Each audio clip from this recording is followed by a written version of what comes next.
محمدا عبده ورسوله صلى الله تعالى عليه وعلى آله وصحبه وبارك وسلم تسليما كثيرا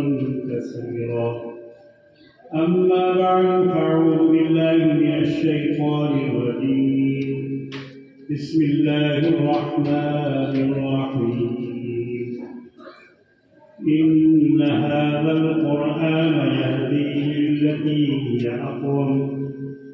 هي أقوم ويبشر المؤمنين الذين يعملون الصالحات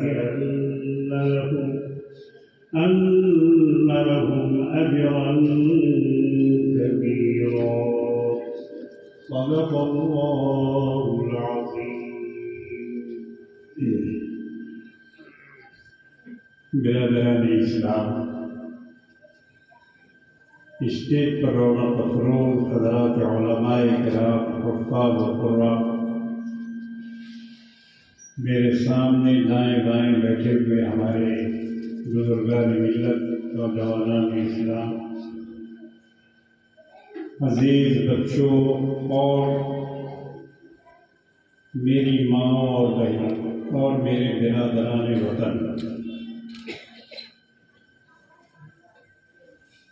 دعائیہ مجلس کی یہ آخری تقریر ہے جو میں ابھی آپ کے سامنے اللہ کی مدد سے اور اس کی توفیق سے کرنے والا ہوں۔ فضائل قرآن پر علماء کرام نے اگرچہ مختصر ہی لیکن بہت ہی پرمغز اور دل کو چھو لینے والی تقریر کی۔ یہ قرآن ہی ہے ایسی کتاب کہ اس پر جس قدر بولا جائے، جتنا بولا جائے،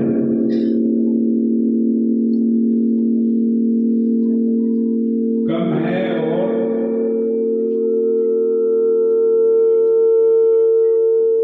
یہ کتاب وہ ہے کہ جس کے پڑھنے اور سننے سے دل بھرتا نہیں۔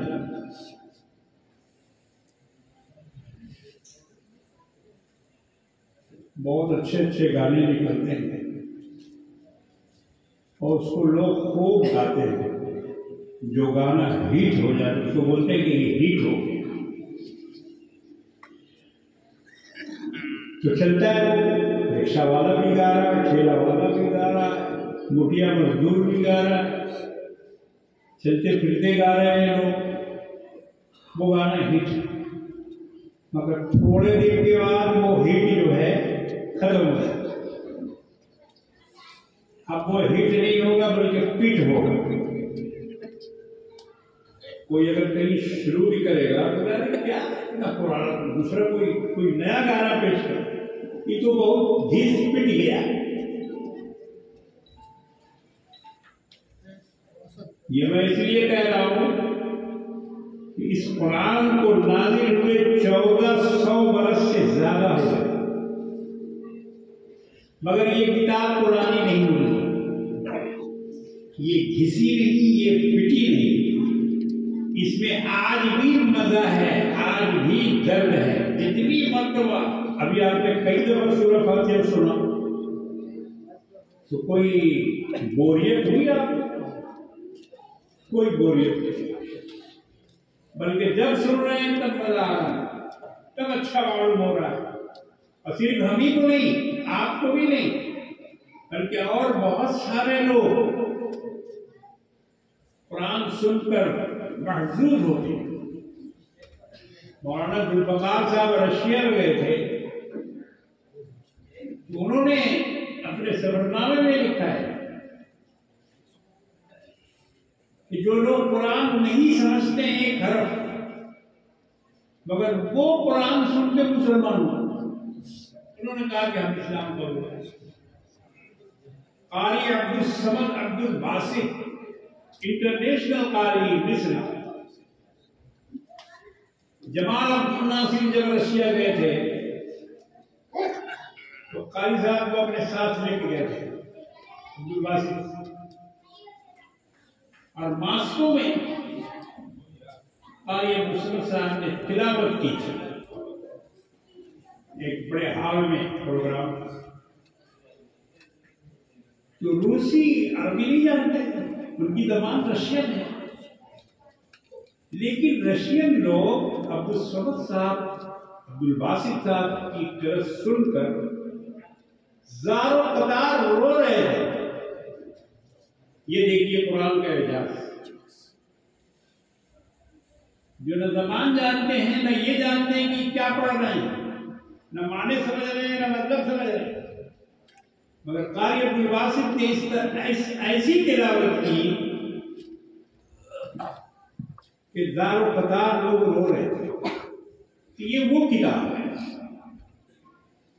جس کا ختم آج یہاں 6 بچوں کو پڑھایا گیا اور جس کو کئی بچوں کو شروع کرایا گیا. یہ کتاب کبھی ختم نہیں ہوتی. من الجنۃ والناس پر اس کو ختم نہیں کیا جاتا ہے. بچوں نے من الجنۃ والناس تک پڑھا، لیکن اس کے بعد میں نے اس کو اولئک هم المفلحون تک پڑھا.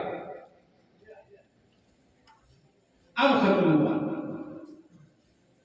تو یہ کتاب ہمیشہ شروع ہوتی ہے، کبھی ختم نہیں ہوتی. تراویح میں بھی آپ دیکھیں گے کہ 19 اور 20 رکعت میں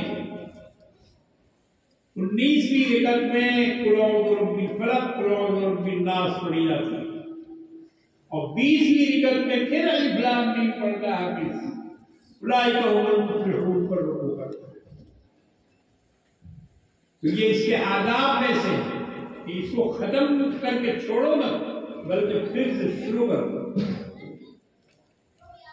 تو میں نے جس آیت کریمہ کی تلاوت کی ہے اس میں اللہ رب العالمین نے ارشاد فرمایا کہ یہ قرآن وہ قرآن ہے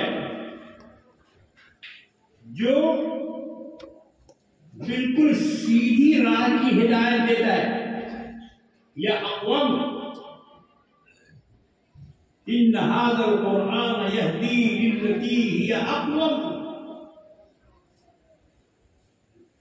سیدھی راہ، بالکل مناسب، بالکل فٹ اور بالکل ہر طرح سے مکمل اور مکمل یہ قرآن ہے. اور اس کی ہدایت، اس کی رہنمائی یہ اقوم ہے. آج بھی دنیا اس پر اعتراض نہیں کر سکتی. کون سا دور ہے؟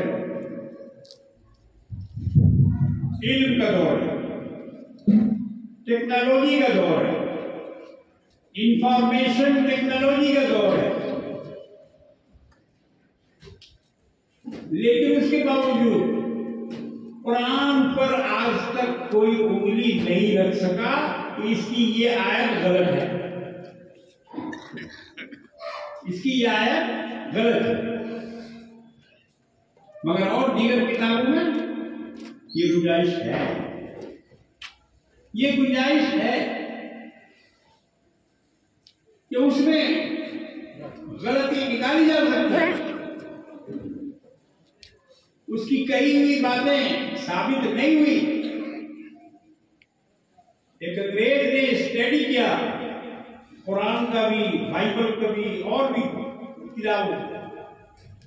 اس نے اسٹڈی کر کے بتایا کہ بائبل میں 300 جگہ غلطیاں، مگر قرآن میں کوئی غلطی نہیں. قرآن میں کوئی بھی غلط بات نہیں کہی گئی. قرآن کا جو فلسفہ ہے اس کا سب سے بڑا جو موضوع ہے وہ ہے توحید، اللہ کی وحدانیت. آج دنیا کے اندر بہت ساری قومیں ایسی ہیں جن کے اندر وحدانیت نہیں ہے. کوئی ایک نہیں مانتا خدا کو، ہزاروں خداؤں کو ماننے والے ہیں، ہزاروں پرستش کرنے والے ہیں، اور بلکہ اگر میں کہوں کہ ہزاروں نہیں لاکھوں کروڑوں میں پرستش ہے اور ان کو خدا مان رہے ہیں لوگ، تو یہ غلط بات نہیں ہے۔ کروڑوں خدا کی ضرورت ان کو پڑ گئی اور اس کے بغیر ان کا دین نہیں بنا، لیکن قرآن نے تمام فگر کو ایک جگہ لا کے جمع کیا اور اعلان کیا کہ تمہارا معبود بس ایک ہی ہے، انما الہکم الہ واحد، تمہارا خدا صرف ایک ہے۔ اس نے اس پر لا کے لوگوں کو جمع کیا اور الحمدللہ ہم سب یہاں موحد بیٹھے ہوئے ہیں، یہ قرآن کی دین ہے۔ قرآن نے ہمیں وحدانیت کا سبق دیا اور ساری دنیا کو آج بھی اس کا سبق جاری ہے، اور اس کی کوئی بات، کوئی پیشین کوئی نہ پہلے غلط ہوئی تھی اور نہ ابھی غلط ہے۔ 1400 سال گزر گئے، اس کی کوئی پیشین کوئی غلط نہیں۔ بہت مشہور مورخ ہے انگریزی ایڈورڈ گبن، بہت ساری کتابیں لکھی ہیں اس نے، تو اس نے اپنی کتاب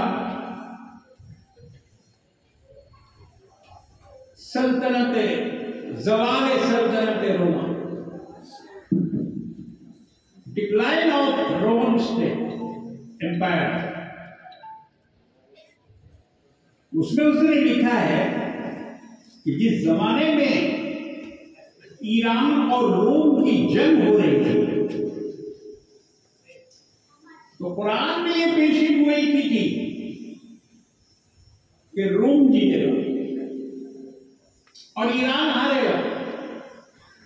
اللہ نے سورہ نازل کی، سورہ روم ایک مستقل سورہ ہے قرآن میں،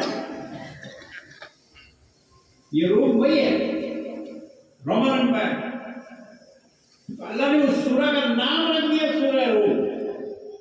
اس کی وجہ یہ کہ بہت بڑی پیشین گوئی اللہ نے کی تھی مکی زندگی میں۔ اس وقت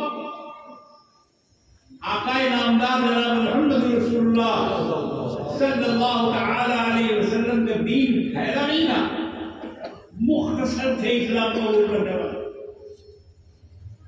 اور اہل مکہ کے مظالم ان پر ہو رہے تھے۔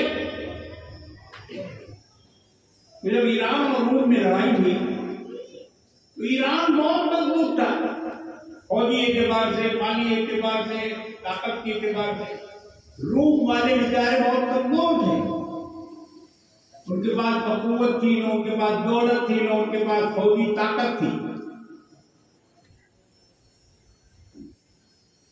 اور اہل اسلام جو تھے وہ رومیوں کی طرفدار تھے کیونکہ وہ اہل کتاب تھے، روم والے اہل کتاب تھے، تو اس لیے مسلمانوں کو روم کی طرف رغبت تھی اور گویا ایک طرح سے کہیے کہ ان کے سپورٹ تھے آج کی زبان۔ لیکن کفار مکہ، مشرکین مکہ ایران کے ضرور، کیونکہ یہ مشرک ملک تھا اور مجوسی تھا، آتش پرست، ابھی بھی اس کے اندر سے مجوسیت ختم نہیں ہوئی ہے۔ ابھی 2011 میں میں ایران گیا تھا،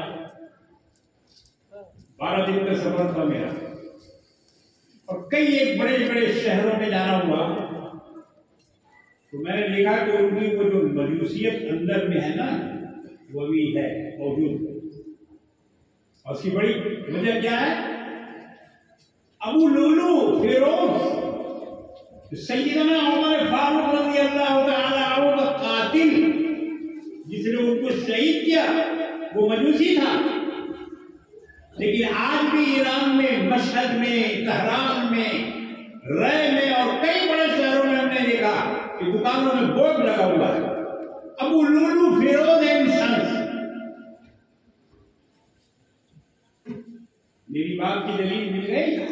ابھی تک وہ مجوسیت ان کے دلوں میں باقی ہے، اسلام لانے کے باوجود۔ ابو لولو کا لاکٹ پہنتے ہیں، لاکٹ ہے اس میں لکھا ہوا ابو لولو، کیوں ہے؟ اگر آپ مسلمان ہیں تو آپ کو عمر کے قاتل سے محبت ہے، آپ کو نفرت نہیں کہ انہوں نے ایک ایسے شخص کو ابو لولو نے شہید کیا کہ جو 22 لاکھ مربع میل کا بادشاہ تھا،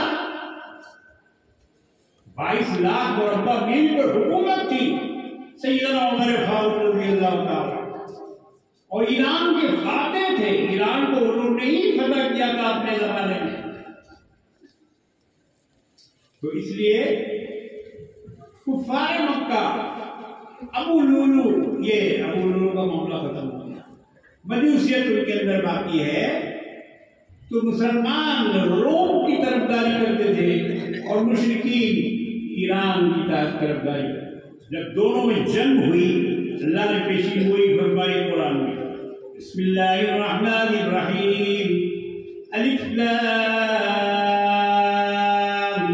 میم، غلبت الروم۔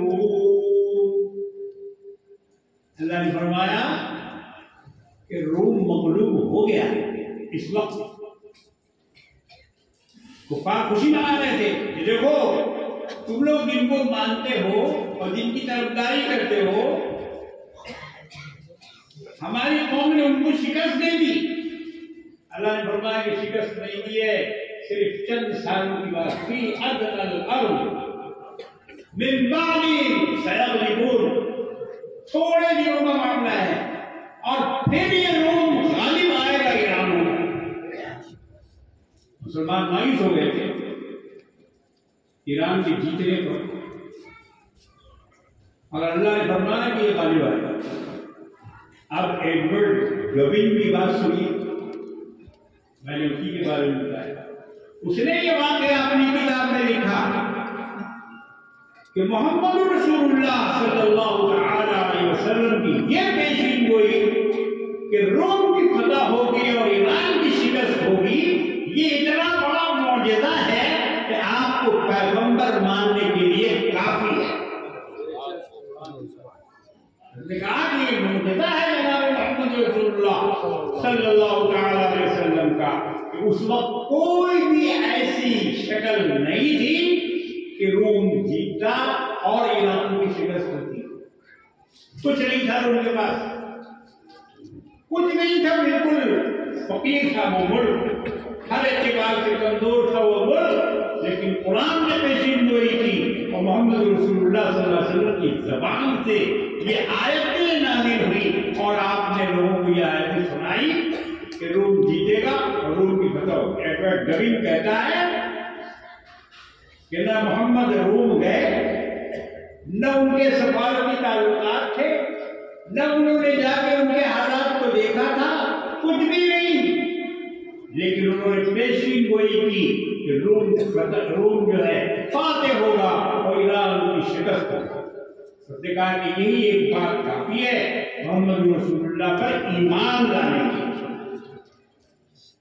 ان کو پیغمبر ماننے کے لیے۔ جی ایڈورڈ گوین نے کئی باتیں کیسی لکھی ہیں، ایک تو یہ واقعہ لکھا ہے اور دوسرا قسطنطنیہ کی فتح کا واقعہ۔ محمد فاتح جو قسطنطنیہ کو فتح کرنے والا ہے، اس نے قسطنطنیہ کو فتح کیا۔ اب گولڈن ہاربر جو قسطنطنیہ کے دفاع کے لیے بہت مضبوط دفاعی نظام تھا، جو لوگ جغرافیہ پڑھتے ہیں ان کو یہ بات معلوم ہوگی، وہ یہ میری بات کو سمجھیں گے گولڈن ہاربر کیا چیز ہے۔ وہاں ہر جگہ کشتیوں میں سپاہی کھڑے ہوئے تھے، تیر تلوار اور جو بھی اس زمانے کے ہتھیار تھے۔ اس دنیا میں مجال نہیں تھی کسی کی جو اس کو فتح کر دے۔ بہت لوگوں نے حملہ کیا، امیر معاویہ رضی اللہ تعالیٰ عنہ کے زمانے میں بھی اس دنیا پر حملہ ہوا تھا، مگر فتح نہیں ہوا کچھ۔ فتح کس نے کیا؟ محمد فاتح، معمولی سپاہی، وہ بنی امیہ کا تھا، اور جب بنو عباس نے بنو امیہ کی خلافت کو اپنا قبضہ کیا، اپنے قبضے میں کیا، تو بہت سارے بنو امیہ بھاگے وہاں سے، اور جا کے انہوں نے دوسرے ملکوں میں پناہ لی۔ کچھ لوگ اسپین گئے تھے بھاگ کر، ان لوگوں نے اسپین میں اپنی حکومت قائم کی۔ یہ بنی امیہ عجیب قوم ہے، عجیب قوم ہے۔ لوگوں نے ان لوگوں کے خلاف بہت لکھا ہے کتابوں میں، یہ ظالم تھے اور ایسے تھے اور ویسے تھے، بہت کچھ، لیکن نہیں، بنو امیہ کے دور میں اسلام کو جو فتح حاصل ہوئی ہے اور اسلام اس طرح سے چمکا ہے پوری دنیا میں، علامہ اقبال نے اس کی تعریف کی اپنی نظم میں۔ وہ جو آپ پڑھتے ہیں، آپ لوگ سنتے ہیں کہ پہلے ظلمات میں دوڑا دیے گھوڑے، دی اذانیں کبھی مرد گلی ساؤں میں، کبھی افریقہ کے تپتے ہوئے صحراؤں میں۔ یہ کون لوگ تھے؟ یہ وہی بنی امیہ تھے، یہ وہی بنی امیہ تھے۔ ان میں سے کچھ لوگ بھاگ کر اسپین جب پہنچے تو وہاں انہوں نے اسپین میں مسلمانوں کو حکومت کر سجا دیا، اسپین کو گلدستہ بنا دیا، اسپین، مسجد الحرا، قرطبہ، غرناطہ، وہاں کی یونیورسٹیاں، وہاں کے تعلیمی ادارے، وہاں پھل پھول کے باغات، وہاں چشمے، وہاں نہریں، وہاں محلات، کیا نہیں بنایا ان سے؟ آج 100 سال میں آج بھی الحمرا کا جو محل ہے، انگریز جب اس کے اندر داخل ہوتا ہے اس کی ٹوپی گر جاتی ہے۔ ایسی کاریگری دنیا میں کہیں نہیں ہے۔ تاج محل اس کے سامنے فیل ہے جی۔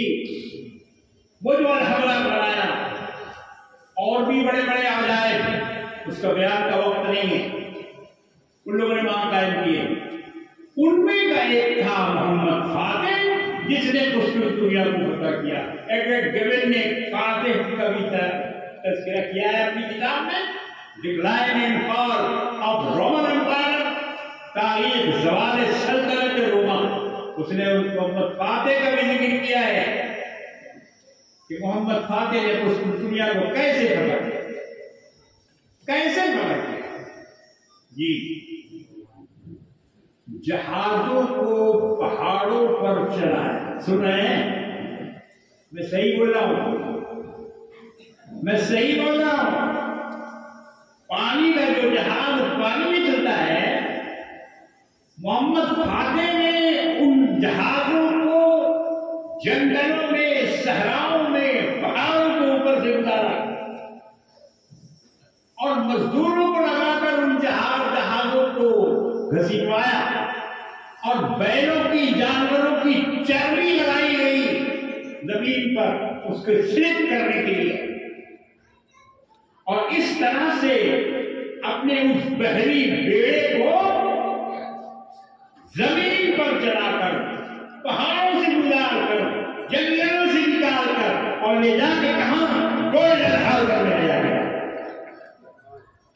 جہاں چپے چپے میں سپاہی موجود تھے اور کوئی مسلم دنیا کی طرف دیکھ نہیں سکتا تھا۔ ایسی جگہ پر اس نے اپنا بحری بیڑا پہاڑ کے راستے سے گولڈن ہاربر میں اتارا، اور اتار کر ان تمام محافظوں کا صفایا کیا، اور اس کے بعد اس دنیا میں داخل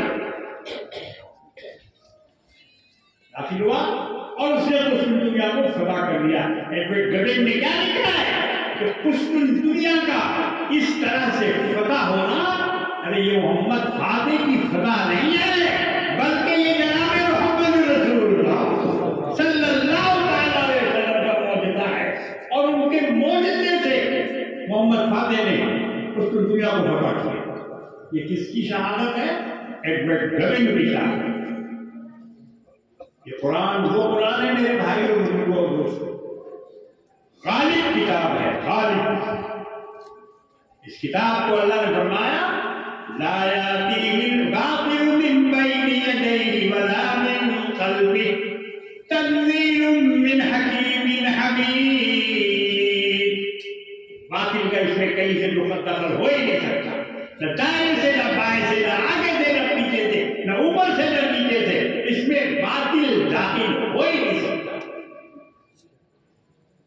تنزیل من حکیم حمید، یہ بہت حکمت والے خدا کا اور بہت مقدس ہستی کا یہ نازل کردہ ہے۔ اسی لیے تو علامہ اقبال نے کہا گر تمہیں خواہی مسلمان زیستن، عام لوگ تو نہیں سمجھیں گے، علماء سمجھیں گے، یہ فارسی کے اشعار ہے۔ گر تمہیں خواہی مسلمان زیستن، نیس ممکن جز بقرآن، نیس ممکن جز بقرآن زیستن، این کتابیں لا زوالو، ای کتاب است قرآن حکیم۔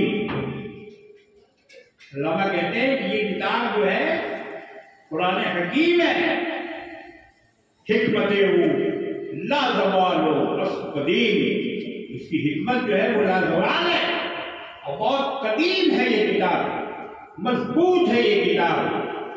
علامہ فرماتے ہیں کہ میں یہ سوچتا ہوں یہ کتابیں نیس چیزیں دیگر فاسمی گویم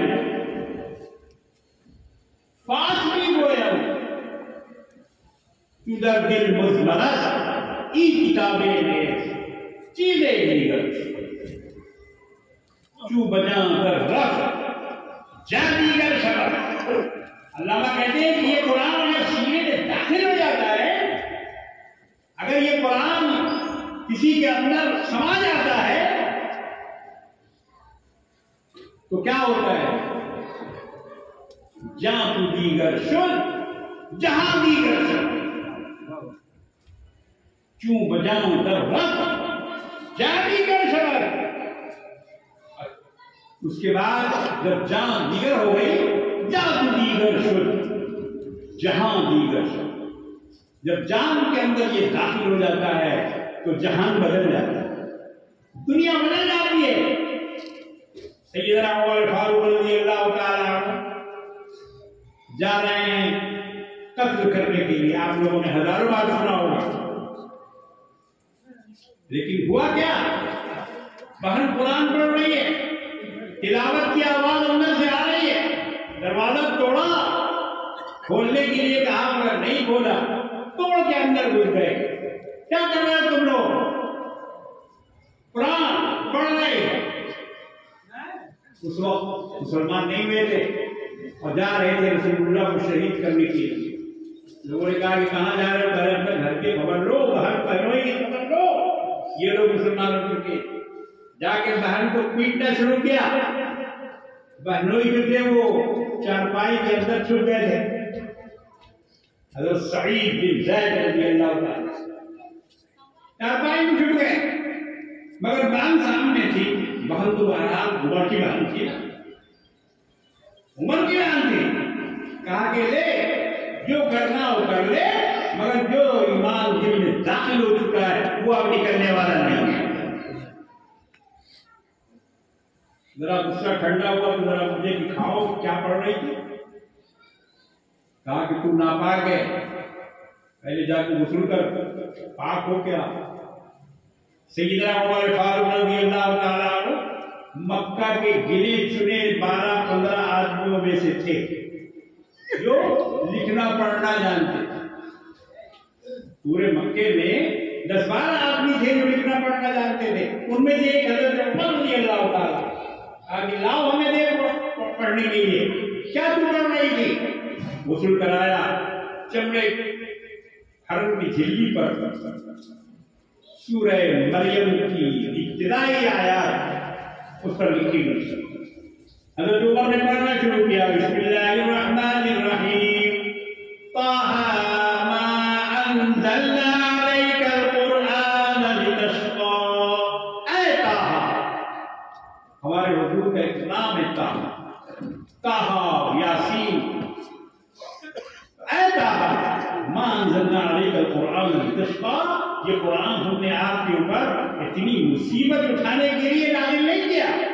رات رات بھر کھڑے ہو کر تلاوت کرتے رہتے تھے جناب محمد رسول اللہ صلی اللہ علیہ وسلم. آپ کے قدم مبارک پھول پھول جاتے تھے.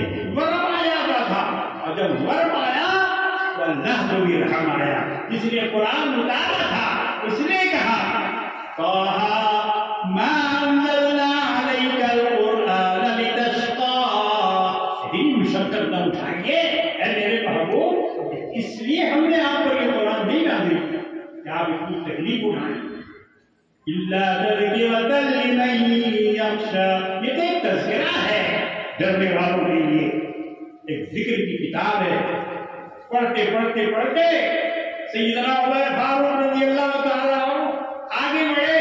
جب اس آیت میں پہنچے اننی انا اللہ لا الہ الا انا فاعبدنی واقم الصلاۃ لذکری, بے شک میں ہی اللہ ہوں, اننی انا اللہ لا الہ الا, میرے سوا کوئی معبود نہیں, انا فاعبدنی, بس اے انسانوں میری عبادت کرو, میرے سامنے سر جھکاؤ, مجھ سے مدد مانگو, مجھ سے تم جو ہے اپنا تعلق رکھو, میں خدا ہوں. اننی اللہ لا الہ الا انا فاعبدنی واقم الصلاۃ لذکری, میری یاد کے لیے میرے ذکر کے لیے نماز کو قائم کرو.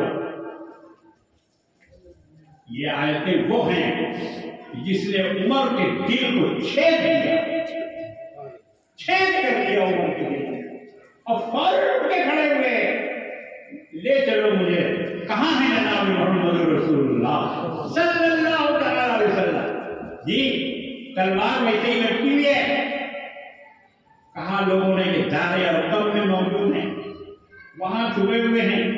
دار ارقم میں پہنچے, سیدنا امیر حمزہ رضی اللہ تعالی عنہ اسلام لا چکے تھے اور وہ بھی اس حجرے میں موجود تھے. جھانک کے سوراخ سے دیکھا کہ عمر آ رہے ہیں, کسی نے دیکھا کہ عمر آ رہے ہیں اور ننگی تلوار ان کی گردن میں ہے. لوگوں نے ڈر کا, خوف کا اظہار کیا, اب کیا ہوگا, اب تو یہ عمر آ رہے ہیں. بڑے بہادر آدمی جو عمر, مکہ کے چیمپئن تھے عمر, یوں کہہ رہے چیمپئن تھے, کوئی ان کا مقابلہ نہیں کر سکتا تھا. چنانچہ ہجرت بھی انہوں نے کیا ہے, آواز لگا کر اعلان کر کے ہجرت کیا کہ آؤ, اگر کسی نے ماں کا دودھ پیا ہے, عمر جا رہا ہے مکے سے ہجرت کر رہا ہے, اس کی مجال ہے, آ کے روک لو. خانہ کعبہ میں نماز پڑھوائی, عمر سے اسلام لے آئے تو کہا کہ یا رسول اللہ ہم لوگ چھپ کے نماز پڑھیں, اور یہ کافر حلال اعلان کھلنا اپنے مردوں کی عبادت کریں, ہم لوگ بھی خانہ کعبہ میں نماز پڑھیں. آگے آگے عمر جا رہے, پیچھے پیچھے جناب محمد رسول اللہ صلی اللہ علیہ وسلم اپنے اصحاب کے ساتھ خانہ کعبہ میں داخل ہوتے ہیں اور وہاں جا کے نماز ادا کرتے ہیں. کسی کی مجال نہیں تھی جو جا کے ان کو یا نماز سے ہو. جی جب دیوار دروازہ سے دیکھا کہ عمر آ رہے ہیں, گھبرانے لگے لوگ. امیر حمزہ رضی اللہ تعالیٰ عنہ کی خدا کے شیر سید الشہداء, انہوں نے کہا کہ آنے دو, آ رہا ہے تو کیا ہوا, اس میں اتنے ڈرنے کی کیا بات ہے, اس میں خوف کھانے کی کیا بات ہے. اگر ٹھیک سے آیا تو آیا, ورنہ اسی کی تلوار سے اس کی گردن ڈال دوں گا.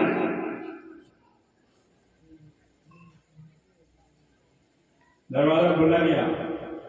اللہ کے رسول نے آگے بڑھ کر حضرت عمر کا دامن پڑا اور کہا کہ اے عمر کس لیے آئے ہو. کہا کہ یا رسول اللہ کلمہ پڑھنے آیا ہوں, ایمان لانے کے لیے آیا. سرکار دو عالم صلی اللہ علیہ وسلم نے اس وقت تکبیر کا نعرہ لگایا, اللہ اکبر. عمر کے اسلام لانے پر ساتوں آسمان میں خوشی منائی. لوگ تو مرید رسول ہوتے مگر عمر مراد رسول تھے. عمر مراد رسول تھے. اللہ سے مانگا تھا عمر کو کہ اللہ دو عمر میں سے ایک عمر مجھے دے, ایک تو عمر بن حسان ابو جہل اور یہ دوسرا عمر بن الخطاب، اس میں دو میں سے کوئی ایک دے دے مجھے، اللہ نے عمر بن الخطاب کو دے دیا، اس لیے یہ مراد رسول کہے جاتے ہیں۔ جی بتانا یہ ہے کہ جس وقت ان کی بہن قرآن پڑھ رہی تھی، تلاوت کر رہی تھی، علامہ اقبال نے اس وقت کا ایک منظر کشی کی ہے، اللہ کے علماء اس سے انشاءاللہ محظوظ ہوں گے، منظر کشی کی ہے۔ علامہ کہتے ہیں کہ اے قرآن پڑھنے والی، یعنی عمر کی بہن جو تلاوت کر رہی تھی قرآن کی، اس کو خطاب کر کے کہتے ہیں کہ تو نمی دانی کہ سوزے تیرا تے تو نہیں جانتی کہ تیری فطرت میں کیسا سوز تھا، تو نمی دانی کہ سوزے تیرا تے تو دیگر گوں کر تقدیر عمر، یہ وہ شوق کی آواز تھی جس نے عمر کی تقدیر بدلی۔ عمر رضی اللہ تعالیٰ عنہ کی تقدیر قرآن کے سننے سے اور پڑھنے سے۔ میرے بزرگ اور دوستو، آپ کو میں اس زمانے کی بات بتاؤں، یہ تو ڈکلائن آف قرآن بہت پرانی کتاب ہے جو ایڈورڈ گوی نے لکھی ہے، مگر یہ قرآن وہ معجز نما کتاب ہے، یہ معجزہ ہے جناب محمد رسول اللہ صلی اللہ علیہ وسلم۔ ہم لوگوں کی بدنصیبی ہے کہ ہم لوگوں نے اس کو صرف برکت کی کتاب سمجھا۔ برکت، قرآن دکان میں پڑھو برکت ہوگی، گھر میں پڑھو برکت ہوگی، جی برکت کی کتاب۔ اور اس سے اگر آگے بڑھے تو بھوت جتنا بھگا دیں گے۔ بولے کیا ہوا تو بولے پیتنی گھر رہی ہے۔ پیتنی سنا ہے؟ چڑیل تو سنا ہوگا۔ یہ دیکھو یہ کتنا ورائٹی نکال دیا اس نے لوگوں نے، تو وہ بھاگتی ہے قرآن سے۔ وہ جنات یا بھوت یا جو بھی کہے جاتے ہیں وہ قرآن سے بھگایا جاتا ہے۔ کوئی کرسی پڑھو، اس کے کان میں کڑوا تیل دم کر کے ڈالو، انگلی ڈالو، اس سے نام مجھے بول کون ہے، کہاں سے آیا، کس نے بھیجا ہے، کیا کہ یہ سب تماشے ہمارے یہاں ہوتے رہتے، تماشے ہوتے رہتے۔ لوگوں کو عالم کی ضرورت نہیں ہے، عامل کی ضرورت ہے۔ بولے کوئی اچھا عامل ہے تو اس کا پتہ بتائیے، کیا ہے بھائی، تو دکان نہیں چل رہی ہے، تو یہ نہیں ہو رہا ہے، تو وہ نہیں ہو رہا ہے، عامل صاحب اس کو ٹھیک کرے۔ عامل صاحب مودی کو ٹھیک کر کے آؤ، جب اس کو ٹھیک کر دو۔ تمہارے پاس اگر عمل ہے، تمہارے پاس اگر 4-4 6 جنات موکل ہیں، ان موکلوں سے کام لو نا، بھیجو دیدی، یوگی کے بعد بھیجو، مگر یہ تو نہیں کریں گے، کبھی نہیں کریں گے، جتنا بھی پیسہ دے کوئی عامل اس کے لیے تیار نہیں کہ وہ اپنے جنات کو مودی کے بعد دے، کیونکہ خود ہوئے بہت بڑا جناتوں کا باپ ہے، یہ اس کے لیے کوئی جنات ابھی پیدا نہیں ہوا۔ یہ قرآن کا مذاق اڑایا، بھوت بھگانے کی کتاب بنا دیا۔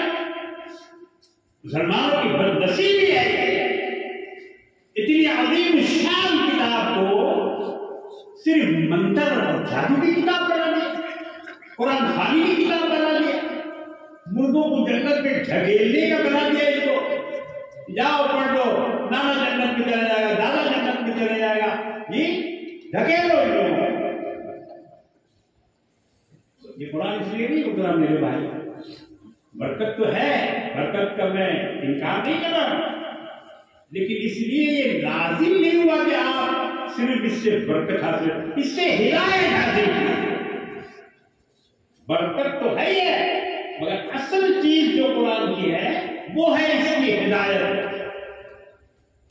ایمان کی ہدایت، دنیا کی ہدایت، آخرت کی ہدایت، اس سے حاصل کرو۔ یہدی للتی ہی اقوم، میں نے جو آیت قرآن کی پڑھی ہے شروع میں، ان ھذا القرآن، اللہ فرماتا ہے کہ یہ وہ قرآن ہے کہ جو ہدایت دیتا ہے، ہدایت دیتا ہے سیدھی راہ کی طرف، اور اس میں آج تک کوئی تغیر تبدل نہیں ہوئی۔ ہم لوگ کیا کرتے ہیں، ایک مشاعرہ ہوتا تھا ہر سال، ابھی ادھر کئی سال سے بند ہے، ہمارے بچپن سے وہ مشاعرہ دستار بندی کے جیسے ہوتا تھا۔ اس میں ایک شاعر بہت استاد باکمال شاعر تھے، نواب دہلوی، اکثر ان کی صدارت میں مشاعرہ ہوتا تھا، قاری شعیب صاحب کو یاد ہو۔ پھر ایک دفعہ مصرع طرح دیا جاتا تھا، ایک مصرع دیا جاتا تھا، اس پر لوگ لکھ کے لاتے تھے۔ تو اس سال یہ مصرع تھا، اللہ اللہ رے کیا شان رسول عرب، اللہ اللہ رے کیا شان رسول عربی۔ تو نواب دہلوی صاحب نے اس پر اپنی نعت جو ہے کی، اس کا ایک مصرع ہمیں بھی آج تک یاد ہے، حالانکہ میرا بہت بچپن تھا اس وقت، مگر اللہ کا شکر ہے کہ بچپن کی بہت ساری باتیں مجھے یاد ہیں جی، اور بچوں کو ہم نے نہیں دیکھا، مگر اللہ نے میرے اندر یہ خوبی رکھی ہے، 4 سال کی عمر کی باتیں مجھے یاد ہیں، جب اس وقت میری عمر صرف 4 سال۔ انہوں نے شعر پڑھا تھا قرآن کے سلسلے میں، دستار بندی کا جلسہ تھا، نعت میں وہ لائے اپنے قرآن مجید کو، آپ بھی سن لیجیے وہ شعر، بلکہ اگر لکھ لیں حضرات علماء کرام تو بہت کام آئے گا، اس کو نوٹ کریں۔ نہ تغیر نہ تبدل، نہ نظیر اور نہ مثال، اللہ اکبر، کیا الفاظ کی بندش ہے۔ دہلی کے رہنے والے نے، دہلی کی ٹیکسالی زبان، نہ تغیر نہ تبدل، نہ نظیر اور نہ مثال، لائے قرآن وہ قرآن رسول عرب۔ اسی پر یہ نہ تغیر نہ تبدل، نہ نظیر اور نہ مثال، اللہ اکبر، 4 باتیں ایک ساتھ میں، نہ اس میں کوئی تبدیلی ہو سکتی ہے، نہ اس کی آیتوں کو کوئی بدل سکتا ہے، نہ اس کی کوئی مثال ہے، نہ اس کے بارے میں کوئی، نہ اس کی جیسا صورت آ سکتا ہے، اور نہ اس کی طرح سے کوئی اپنی بات رکھ سکتا ہے، جس طرح سے قرآن نے بات رکھی ہے پوری انسانیت کے سامنے۔ میرے بھائیوں، بزرگوں اور دوستوں، آج بھی قرآن کا معجزہ جاری ہے۔ موسیٰ علیہ السلام کو لاٹھی دی گئی معجزے کے طور پر، اور بھی اللہ فرماتے ہیں کہ 9 معجزات دیے تھے۔ عیسیٰ علیہ السلام کو معجزہ دیا گیا، کوڑی کو اچھا کر دیتے تھے، اندھوں کو آنکھ مل جاتی تھی، یہاں تک کہ مردوں کو زندہ کر دیا کرتا تھا۔ یہ سب قرآن میں ہے، یہ معجزات تھے۔ اسی طرح سے اور پیغمبروں کو معجزات دیے گئے، لیکن ان کے معجزات ان کے ساتھ چلے گئے۔ موسیٰ علیہ السلام اپنی چھڑی، اپنی لاٹھی کے ساتھ اس دنیا سے تشریف لے گئے، اب ان کا معجزہ رہا نہیں۔ عیسیٰ علیہ السلام بھی دنیا سے تشریف لے گئے، اب ان کے معجزات باقی نہیں۔ لیکن محمد رسول اللہ صلی اللہ تعالی علیہ وسلم کو اللہ نے جو معجزہ دیا وہ ہے قرآن مجید، جو ان کے پردہ فرمانے کے بعد، دنیا سے تشریف لے جانے کے بعد بھی ان کا معجزہ آج بھی زندہ ہے اور قیامت تک زندہ ہے۔ یہ مدارس کیا ہیں؟ یہ قاری شعیب صاحب جیسے لوگ، حفاظ اور قراء، مدرسوں میں قرآن کی تعلیم دینے والے، یہ اسی معجزہ کو زندہ رکھے ہوئے ہیں، زندہ رکھے ہوئے ہیں۔ آج بھی دنیا حیران ہے اس کتاب کو پڑھ کر، دنیا حیران ہے اس کتاب کو پڑھ کر۔ قرآن میں ہے وَأَلْقَىٰ فِي الْأَرْضِ رَوَاسِيَ أَن تَمِيدَ بِكُمْ، ہم نے زمین پر پہاڑ اس لیے گاڑ دیے ہیں تاکہ وہ تم کو لے کے جھک نہ پڑے۔ دیکھا کیسی سائنسی آیت ہے یہ، سائنس کی طرف رہنمائی کرتی ہے کہ یہ پہاڑ اس لیے ہم نے گاڑے ہیں تاکہ یہ زمین کا بیلنس باقی رہے اور تم کو لے کے یہ جھک نہ جائے۔ اب سائنسدانوں کو فکر ہوئی کہ یہ کیا کہہ رہا ہے، پہاڑوں سے زمین کے بیلنس کا کیا جوڑ ہے؟ جوڑ ملا، کیسے ملا؟ سمندروں کی گہرائی ناپی انسانوں نے، بحر الکاہل،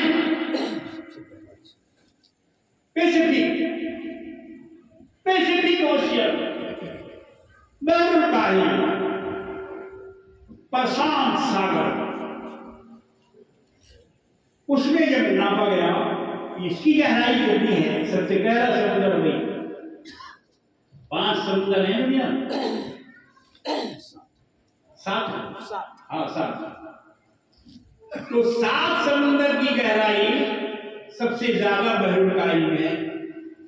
تو وہاں جب لوگوں نے، سائنسدانوں نے، اوشنوگرافر نے جب ناپائی کی کہ اس میں کتنا گہرا ہے، کتنی گہرائی ہے، تو چیسلنجر پوائنٹ سب سے زیادہ گہری جگہ ہے۔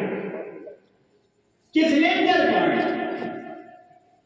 اسکول والے میری بات سن رہے ہوں گے اور سمجھ رہے ہوں گے کہ ان کی کتابوں میں ہے، مدرسے والے نہیں سمجھیں گے کیونکہ ان کے یہاں یہ تعلیم نہیں ہے، بلکہ اب تو رائز کرنا پڑے گا، اب تو دنیاوی تعلیم کو رائز کرنا پڑے گا، جغرافیہ کو شامل کرنا پڑے گا، جی کمپیوٹر کو شامل کرنا پڑے گا، تب جا کے آپ دنیا سے قدم ب قدم ملا کر چل سکتے ہیں۔ یہ کون بولے گا؟ اسکول والوں کے سامنے یہ کون بول سکتا ہے کہ قرآن آج بھی زندہ ہے، قرآن معجزہ ہے، جناب محمد رسول اللہ صلی اللہ علیہ وسلم کا چیسلنجر پوائنٹ کو جب ناپا گیا تو سائنسدانوں نے کہا کہ یہ اتنی گہری جگہ ہے، اتنی گہری جگہ ہے کہ اگر اس میں 3 ہمالیہ پہاڑ کو بھی ڈال دیا جائے تو اس کے اوپر بھی 3 میل تک پانی بہے گا، اتنا گہرا ہے۔ اب وہ جوڑ ملا ہے کس سے؟ وَاللَّهُ فِي الْأَرْضِ رَوَاسِيَ أَن تَمِيدَ بِكُمْ، ہم نے زمین پر پہاڑوں کو گاڑ دیا تاکہ وہ تمہیں جھلے کے جھکے نہیں۔ سائنسدانوں نے کہا کہ سمندر کی گہرائی سے پہاڑوں کا جوڑ ہے، اگر وہ پہاڑ نہ ہوتے تو یہ دنیا، یہ زمین سب کی سب پانی میں چلی جاتی۔ پہاڑوں نے اس کا بیلنس کر دیا۔ اور یہ قرآن کب کا رہا؟ 1400 سال پہلے۔ نہ اس وقت اسکول، نہ کالج، نہ اس وقت کوئی مشین، نہ کوئی ایجاد کسی طرح کی، کچھ بھی نہیں۔ مگر میں کس کی بات کروں؟ ایمبرولوجی 100 سال سے بھی کم ہوا اس کو، بچے کا علم، پیٹ کا علم، بچہ کیسے آتا ہے پیٹ میں، کیسے بنتا ہے، کیسے انسان کی تخلیق ہوتی ہے، یہ علم ابھی زیادہ بھی نہیں ہوا ہے۔ 70-80 زیادہ سے زیادہ 100 سال کہہ لیجیے، ایمبرولوجی پہلے نہیں تھا، اب یہ علم ظاہر ہوا۔ یہ علم کیسے سیکھا لوگوں نے؟ قرآن جب پڑھا تب ان کی آنکھیں کھلی، قرآن جب پڑھا تب ان کی آنکھیں کھلی۔ اللہ نے قرآن میں ارشاد فرمایا وَلَقَدْ خَلَقْنَا الْإِنسَانَ مِن نُطْفَةٍ، ہم نے انسان کو نطفے سے پیدا کیا، اور کیسا نطفہ؟ مِن سُلَالَةٍ مِن طِينٍ، وہ زمین کا، مٹی کا سط ہے، اس کا آپ ہے، اس کا نچوڑ ہے، وہ اللہ نے پیدا کیا۔ اس کے بعد اس کی جو اللہ نے اسٹیج بائی اسٹیج بتائی، ثم خلقنا النطفة من علقة فخلقنا العلقة مضغة فخلقنا المضغة عظاما فكسونا العظام لحما ثم أنشأناه خلقا آخر فتبارك الله أحسن الخالقين۔ یہ اسٹیج بائی اسٹیج انسان کی پیدائش کا کیسے انسان بنتا ہے، کیسے انسان پیدا ہوتا ہے، ایمبریولوجی کی جو تصنیف جو ہے تعریف اللہ نے آج سے 1400 برس پہلے کر دی. پیٹ کے اندر کا تمام حال پہلے کیا ہوتا ہے، پھر اس کے بعد کیا ہوتا ہے، پھر اس کے بعد کیا ہوتا ہے. سائنسداں حیران ہے کہ محمد رسول اللہ صلی اللہ تعالی علیہ وسلم کے پاس یہ علم آیا کہاں سے. کون ہاسپٹل تھا اس وقت، کون لیبارٹری تھی اس وقت، کون جو ہے مشین تھی اس وقت، ٹیلیسکوپ تھی یا دوربین تھی، کیا تھا اس وقت. محمد رسول اللہ نے یہ ساری باتیں، پہلے یہ ہوتا ہے پھر اس کے بعد یہ ہوتا ہے پھر اس کے بعد یہ ساری تخلیقات کو اللہ نے قرآن مجید میں ایمبریولوجی کو دیا. کتنے ایمبریولوجی ان آیات کو پڑھ کر مسلمان ہو گئے. ایمان لے کہ محمد رسول اللہ صلی اللہ علیہ وسلم نے یہ باتیں ایسے کہتے ہیں. سمندروں کے علم والے وہ بھی پریشان ہیں کہ محمد رسول اللہ پہاڑوں میں پیدا ہونے والے، نہ وہاں ندی ہے نہ نالا ہے نہ دریا ہے نہ سمندر ہے جی، اور وہاں پیدا ہوا ایک شخص کیسے سمندر کی گہرائی کی بات بتا، کیسے سمندر کے اندھیروں کی بات بتا. یہ اندھیرا ابھی پتہ چلا 70-80 سال پہلے اس سمندر میں کتنی گہرائی بھی بتایا آپ نے اور کتنا اندھیرا ہے وہاں. مگر اس اندھیرے کو قرآن 1400 برس پہلے بتلا چکا ہے. جناب محمد رسول اللہ صلی اللہ تعالی علیہ وسلم کی زبانی اللہ نے فرمایا او کظلمات فی بحر الجی یغشا موج من فوقه سحاب ظلمات بعضها فوق بعض. اندھیرے پر اندھیرا، سمندر کی گہرائی اور اس کے اندھیروں کو اللہ پاک قرآن میں بتایا. اور یہ آیات نکل رہے ہیں جناب محمد رسول اللہ صلی اللہ علیہ وسلم کے مبارک اور مقدس زبان سے. سمندر کے اندھیروں کو اللہ نے قرآن میں بتایا کہ ایسا اندھیرا ظلمات بعضها فوق بعض، اندھیرے پر اندھیرا ہے. اذا اخرج يده لم يكد يراها، ہاتھ کو ہاتھ سلائی نہیں دیتا، ہاتھ کو ہاتھ سلائی نہیں دیتا، اتنا اندھیرا ہے اس سمندر میں. اوشنوگرافر حیران ہے کہ سمندر کا یہ ہاتھ اور اس کی گہرائی اور اس کے اندھیرے کا ہاتھ وہ بتا رہا ہے جو پہاڑوں میں پیدا ہوا، جس نے کبھی بھی سمندر کا سفر کیا ہی نہیں. اللہ کے رسول کبھی جہاز پہ نہیں بیٹھے، کبھی سمندر کا سفر نہیں کیا، کبھی آپ سمندر کی طرف گئے ہی نہیں. مگر آپ کی زبان سے جب یہ آیات نکل رہی ہیں او کظلمات فی بحر اللجی یغشا موج من فوقه سحاب ظلمات بعضها فوق بعض. اندھیرے پر اندھیرا ہے، اتنا اندھیرا. آج سائنسداں نے جب ان جگہوں کو جا کے کٹولا، جب ان اندھیروں کا مطالعہ کیا تو وہاں سورج کی روشنی جو کبھی پہنچتی ہی نہیں، مگر لائٹ بھی کام نہیں کرتی. ہزاروں واٹ کا لائٹ لے کر کے یہ لوگ پہنچے مشین کے اندر بیٹھ کے، کیونکہ سمندر میں کوئی ایسے ہی غوطہ نہیں جا سکتا تھا. تھوڑے دور میں جا سکتا ہے لیکن اندر جائے گا تو اس کی ہڈی چرمرا جائے گی، چکنا چور ہو جائے گا. پانی کا اتنا ویٹ پڑے گا اس کے اوپر کہ اس کی ایک ہڈی باقی نہیں. اس لیے موٹے موٹے ڈھانچوں کے لوہے کے بنایا انہوں نے آپ دوست، اس کے اندر کیمرہ لگایا، اس میں شیشہ لگایا، اس کو پانی میں ڈبایا اور اس کو زیادہ سے زیادہ گہرائی کر لیے گئے. جب ایک دم ڈیپ سمندر میں پہنچے ہیں کہ جہاں اندھیرا اتنا ہے کہ لائٹ کام نہیں کرتی، وہاں ان کو عجیب نظارے دیکھنے کو ملے. قرآن پڑھنے والے اگر ان علوم کو حاصل کریں تب تو قرآن پڑھنے کا مزہ ہے.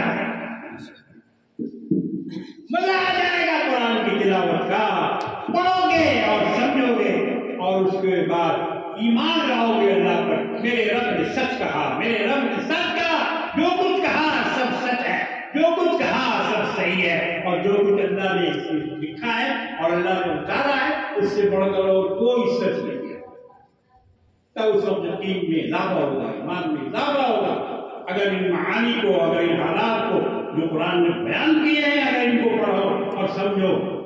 میں اپنے بچوں سے بھی گزارش کرتا ہوں، جو حافظ میں ان سے بھی گزارش کرتا ہوں، ان کے ماں باپ سے بھی گزارش کرتا ہوں، پڑھاؤ اپنے بچوں کو، صرف حفظ ختم کر کے ان کو ملا مت بناؤ، ان کو قرآن کا اسکالر بناؤ، ریسرچر بناؤ، قرآن کو یہ ریسرچ کریں، قرآن پر یہ کام کریں، قرآن پر یہ پی ایچ ڈی کریں، قرآن کی ایک آیت کو سمجھنے کی اور سمجھانے کی کوشش کریں۔ صرف رٹ لینے سے نہیں ہوگا۔ یہ آج مسلمانوں کی ایک ذمہ داری ہے کہ وہ پوری دنیا تک قرآن کو پہنچائیں، کیونکہ یہ کتاب انہیں کے پاس ہے، دوسرے کے پاس تو ہے، تو جس کے پاس نہیں ہے وہ کیسے پہنچائے گا؟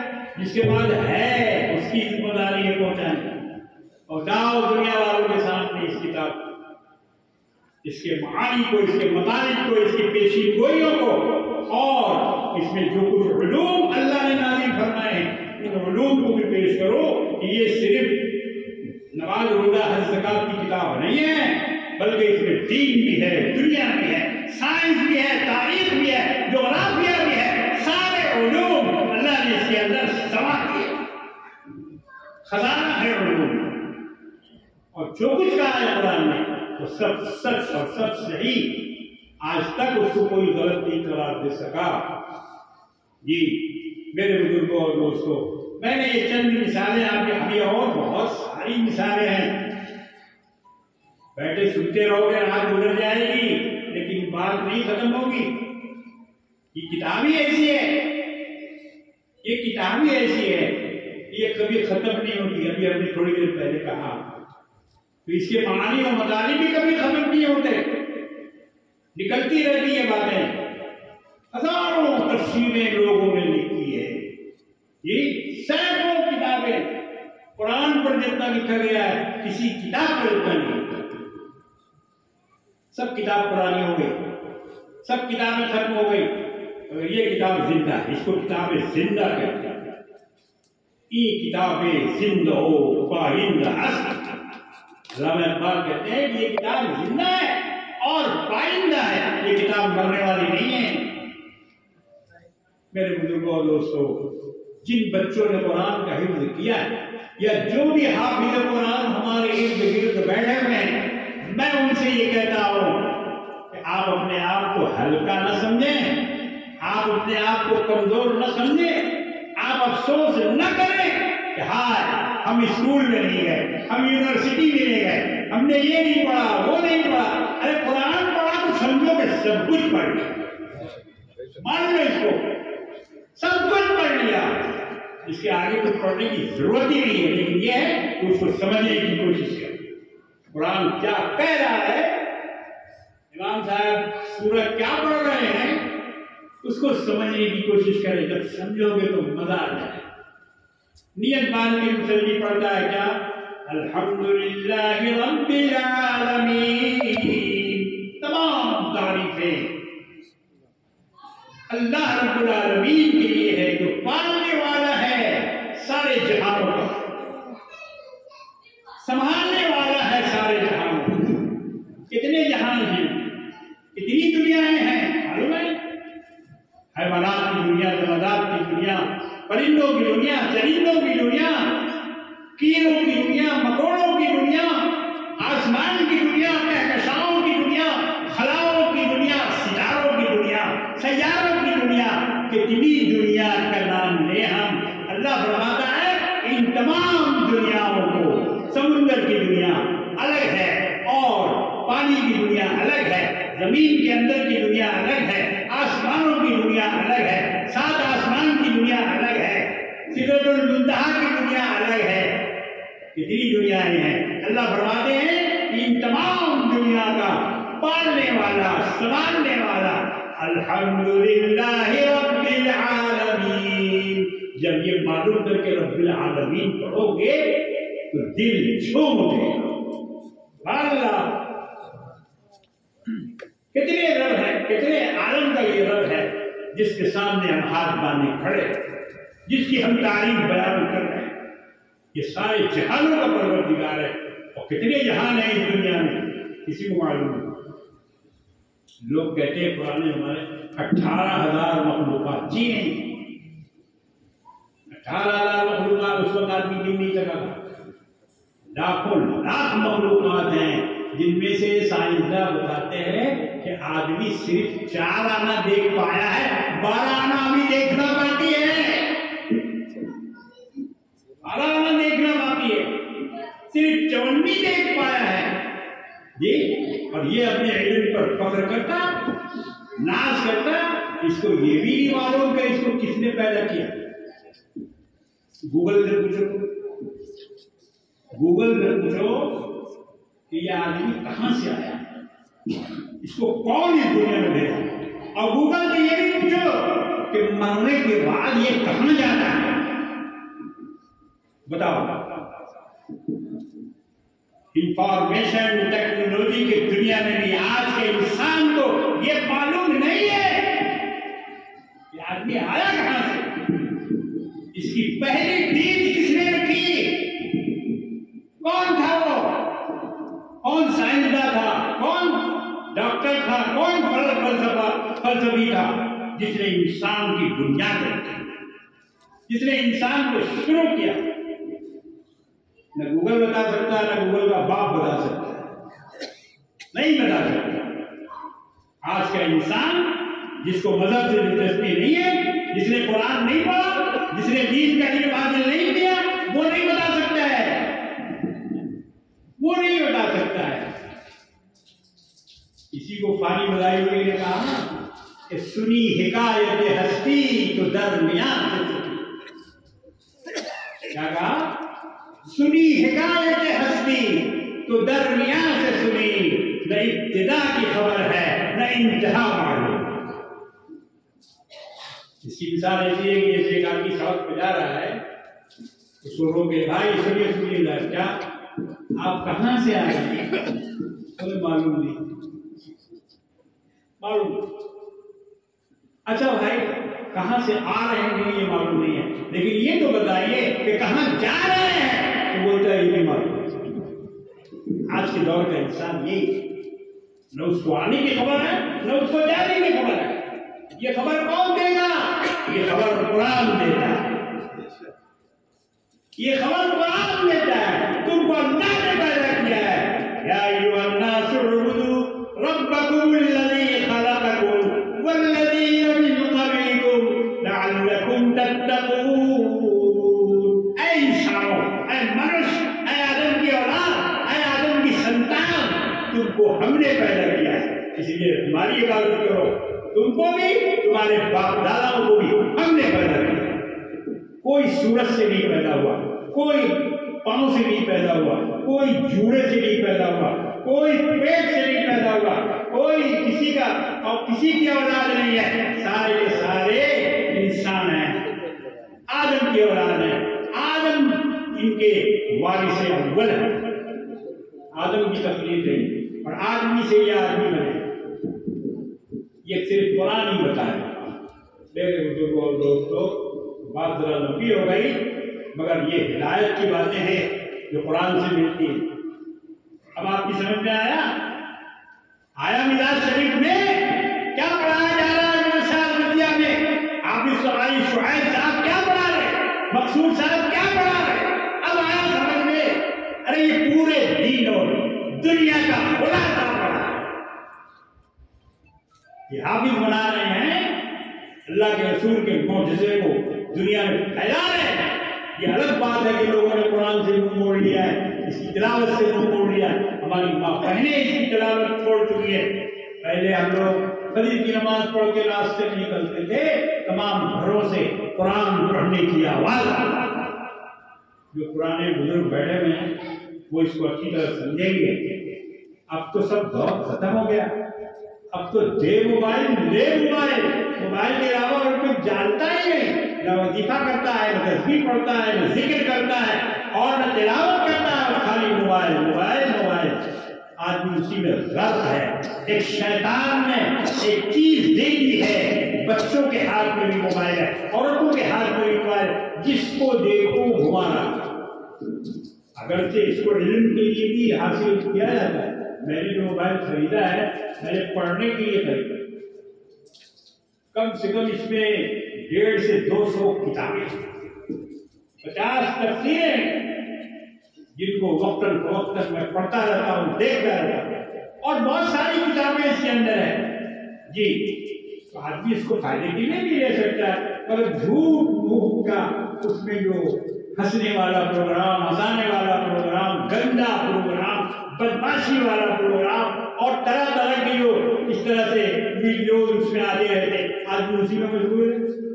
اس سے فائدہ حاصل کرو، علم حاصل کرو، دین دنیا کی معلومات حاصل کرو، تب یہ موبائل تمہارے کام کا ہوگا۔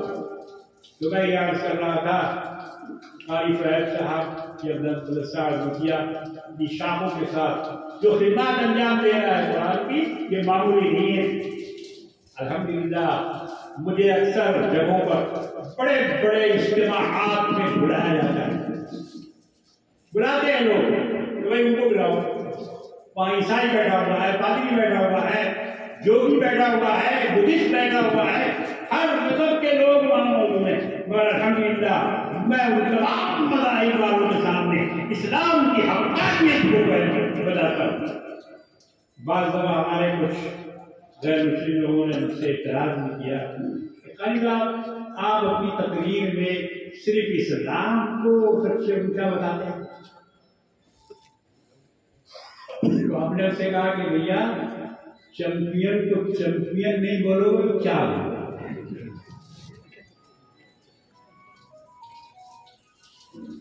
50 ٹیم ہے اور اس میں سے ساری ٹیمیں کوالیفائی کر کے جب فائنل میں آئی ہے تو ایک فائنل والا فائنل میں پہنچ جاتا ہے، اس کو کپ مل جاتا ہے اور وہ جیت جاتا ہے، اس کو کہا جاتا ہے کہ ورلڈ چیمپئن ہے۔ اسلام تمام مذہبوں میں، تمام دینوں میں ورلڈ چیمپئن ہے، نہ اس کی بات کا کوئی مقابلہ کر سکتا ہے، نہ اس کے قرآن کا کوئی مقابلہ کر سکتا ہے، نہ اس کے پیغمبر جناب محمد رسول اللہ صلی اللہ تعالی علیہ وسلم کا کوئی مقابلہ کر سکتا ہے۔ جب کوئی مقابلہ میں آ ہی نہیں سکتا تو ہم اس کو سب سے اچھا نہ بولے تو کیا بولے؟ چیمپئن کو چیمپئن نہیں بولا جائے گا تو کیا بولے؟ خاموش ہو گیا، وہ چپ ہو گیا، میں نے ایک ہی جواب میں الحمدللہ اس کو خاموش کر دیا۔ ایسا علم حاصل کرو میرے بچوں، میرے نوجوان عالم حضرات یہاں بیٹھے ہیں، میں ان کو بھی مشورہ دیتا ہوں کہ آپ مطالعہ اپنا پڑھائیے، جدید علوم کا مطالعہ کیجیے اور دیکھیے کہ یہ قرآن کہاں کہاں پھیل رہا ہے اور لوگ اس کو کس کس طرح سے قبول کر رہے ہیں، صرف رد نہیں کر رہے ہیں، قبول کر رہے ہیں، اور اس کو قرآن اللہ کی کتاب مان رہے ہیں۔ تو ہم لوگ اگر منوانا چاہیں گے تب مانیں گے نا، اور اگر ہم صرف جلدان میں لپیٹ کے گھر میں رکھ دیں گے۔ ابھی دیکھیے شب رات گئی نا، کیا کیا مسلمان، تھوڑا سا مسجد میں ہم نے شب رات کے بارے میں بتایا کہ لوگوں نے بس صرف ایک تفریح کر لی، قبرستانوں میں گئے، شام کو مغرب بعد نہایا، صبح لگایا، عطر لگایا، عید کی طرح سے، حالانکہ یہ عید نہیں ہے، کسی طرح بھی عید نہیں ہے، مگر لوگوں نے عید بنا لیا ہے، اور یہ شیعوں کی سازش ہے۔ یاد رکھو، امام ابن تیمیہ اپنی کتاب میں لکھتے ہیں کہ شب برات کو بڑھانے میں شیعوں کا ہاتھ ہے، شب قدر کی تعظیم کم کرنے کے لیے شیعوں نے شب برات کو اخبار دیا۔ چنانچہ دیکھیے شب قدر کو مسلمان نہیں جانتا، سوئے رہتے ہیں لوگ، کوئی ہاؤ ہو نہیں ہے، کوئی مسجد میں نہیں آتا، مختصر لوگ ہوتے ہیں جو تاک راتوں میں عبادت کرتے ہیں، تاک راتوں میں مسجدوں میں آتے ہیں، لیکن شب برات میں دیکھیے جس کو دیکھیے وہی جاگا ہوا ہے اور چائے کی مجلس جمی ہوئی ہے، چائے کا دیگ چڑھا ہوا ہے اور چائے پی جا رہی ہے، پلائی جا رہی ہے جی، اور رات بھر لوگ جاگ رہے ہیں، خامخواہ جاگ رہے ہیں۔ کوئی عبادت کے جاگے تو ایک بات ہے، جھوٹ جھوٹ کا جاگ رہا ہے، بولے آج رات جاگنے کی رات، جاگنے کی رات، خالی جاگتے رہو، جاگنے سے کچھ ملے گا؟ چائے پیتے رہو جی، لیکن اس کی جو برکات ہیں، اس کے جو اثرات ہیں، ان کو حاصل کرنا چاہیے۔ میرے بزرگوں اور دوستوں، 10 بج چکے تھے، میں نے اپنی بات ذرا لمبی کر دی کیونکہ 10 بجے تک کا وقت دیا گیا تھا، اور الحمدللہ میں اپنی بات کو مکمل کر چکا ہوں۔ اس وقت اللہ فرماتے ہیں کہ یہ وہ کتاب ہے، ان ھذا القرآن یہدی للتی ہی اقوم، اس کی جو ہدایت ہے وہ سب سے صحیح ہے، سب سے درست ہے، سب سے سچی ہے، سب سے سیدھی ہے، اس میں کوئی کمی، کوئی ٹیڑھا پن نہیں، کوئی کجی نہیں۔ اللہ نے اس قرآن کو انسان کے لیے نازل کیا ہے، آدمی کے لیے یہ ہدایت ہے۔ اس لیے میرے بھائیوں اور دوستوں، اس کی تعلیم میں، اس کی پڑھائی میں، اس کے مدارس کی ترقی میں آپ بڑھ چڑھ کر حصہ لیجیے، مدد کیجیے، مدرسے والوں کی مدد کیجیے، زیادہ سے زیادہ حفاظ کی مدد کیجیے، زیادہ سے زیادہ علماء کی مدد کیجیے، زیادہ سے زیادہ قرآ کی مدد کیجیے، اور اپنی گاڑی مضبوط کمائی سے ان مدارس کو آپ مضبوط کیجیے، ان کو آگے بڑھائیے، جبکہ آج مدارس کو ختم کر کے اس سازش چل رہی ہے۔ اس سازش کا مقابلہ کرنا ہے، ایسے ہی مقابلہ ہوگا، فنڈنگ کرنی ہوگی، کمیٹی بنانی ہوگی، محلہ وائز کمیٹی بنائیے، مسلمانوں کو اکٹھا کیجیے، مضبوط کیجیے، ہر طرح سے، علمی اعتبار سے بھی اور دینی اور دنیاوی اعتبار سے بھی مقابلہ کرنا ہوگا۔ شتر مرغ کی طرح ریت میں گردن چھپا لینے سے آپ بچیں گے نہیں۔ شتر مرغ کو جب کوئی دوڑاتا ہے مارنے کے لیے تو وہ بالوں میں اپنا سر چھپا لیتا ہے اور یہ سمجھتا ہے کہ اب ہم بچ گئے، لیکن پورا جھڑ تو اوپر ہے، بیوقوف، تیرا جھڑ بدن تو سب اوپر ہے، صرف سر کو تو نے گزا لیا بالوں میں، سمجھ رہا ہے کہ ہم محفوظ ہو گئے۔ نہیں، ایسا نہیں ہوتا، ایسا نہیں ہوتا ہے۔ اس لیے میرے بھائیوں، بزرگوں اور دوستوں، وقت کا کیا تقاضا ہے، حالات کے کیا تقاضے ہیں، آپ ان پر غور کیجیے۔ اور جیسا کہ قاری شعیب صاحب نے مشورہ دیا ہے، بہت اچھا مشورہ، مجھے بہت اچھا لگا کہ قومی سطح پر بیانات کا نظم ہونا چاہیے، علماء کو بلا کر اپنے گھروں میں اور اپنے آنگن میں، پہلے ہوتا تھا بھائی میلاد ہوتا تھا، تکیہ رکھ کر بڑی ظاہر میلاد پڑھا کرتے تھے اور گھر کو جو ہے صفائی کی جاتی تھی، اور سارے لوگ رومال باندھ کے، گمچھا رکھ کے، بیچارے سب آ کے بیٹھ کے میلاد شریف سنتے تھے، وہاں اللہ رسول کی بات بتائی جاتی تھی، کلمہ سکھایا جاتا تھا، درود پڑھوایا جاتا تھا، بہت ساری دینی باتیں اس طرح سے عورتوں کو بھی معلوم ہو جاتی تھی۔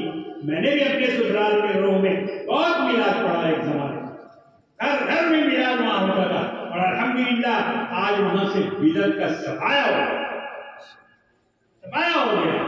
کچھ لوگ ایسے ہیں جو ابھی تک مذاق پرست ہیں اور وہاں بدعت پھیلا رہے ہیں، لیکن یہ مقابلہ تو ہمیشہ رہے گا، یہ کبھی بند ہونے والا نہیں ہے، لیکن محنت کرنی ہوگی، کام کرنا پڑے گا۔